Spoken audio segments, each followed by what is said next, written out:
So I'm Dr. Eric Durant. I'm the medical director for the emergency department at Ephraim McDowell Regional Medical Center, and also the CEO of our emergency medicine group, Impact Emergency Medicine. My name is Serena Lashbrook. I am a day shift charge nurse in the ER here at Ephraim Regional Medical Center in Danville, Kentucky. Poisons are everywhere. Just about any substance can be a poison if taken in the right quantities. For example, water can be a poison if you consume sufficient quantities. So you can come into contacts with poisons at work, at school,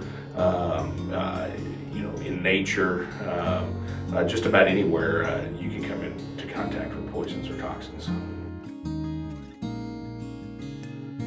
Most common types of poison exposures are related to over-the-counter medications, Tylenol, and Motrin, and aspirin. Actually, two of the more lethal poisons available over-the-counter are actually, again, Tylenol and aspirin.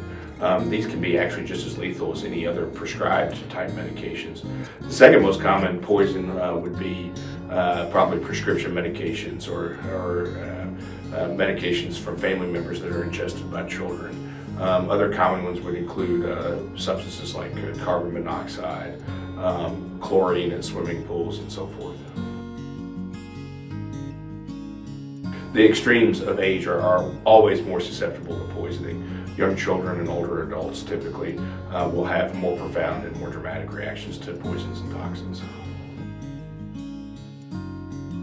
Signs and symptoms of poisoning and exposure to toxins really depends on the substance to which you were exposed.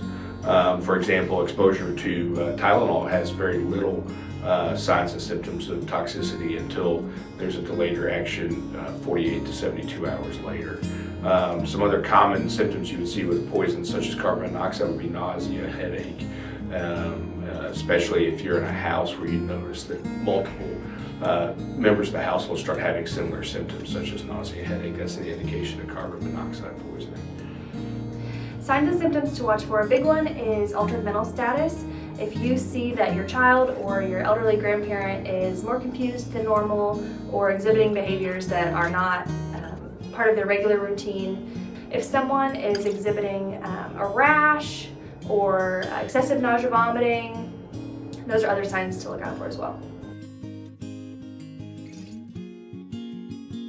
Just to be aware of their environment, also control their environment. For example, during the winter months, if we have power outages, or in the summer months with extremes of heat, if there are power outages, if you choose to use fossil fuel generators, you need to be aware that they do produce carbon monoxide. You need to take steps to make sure that they are several feet away from your dwelling and have plenty of air to absorb the exhaust and keep it away from your dwelling. In order to limit your risk of exposure to poisons, make sure all medicines are labeled in cabinets. Make sure those medicines are out of reach from small children. If there's any type of poisonous substances you're using to kill or exterminate pests, make sure those are out of reach from children as well. Lock cabinets so that toddlers cannot get into those cabinets where there's harmful chemicals, harmful medicines.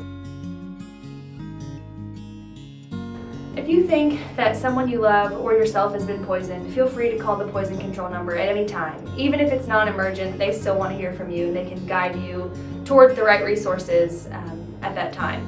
Their phone number is 1-800-222-1222.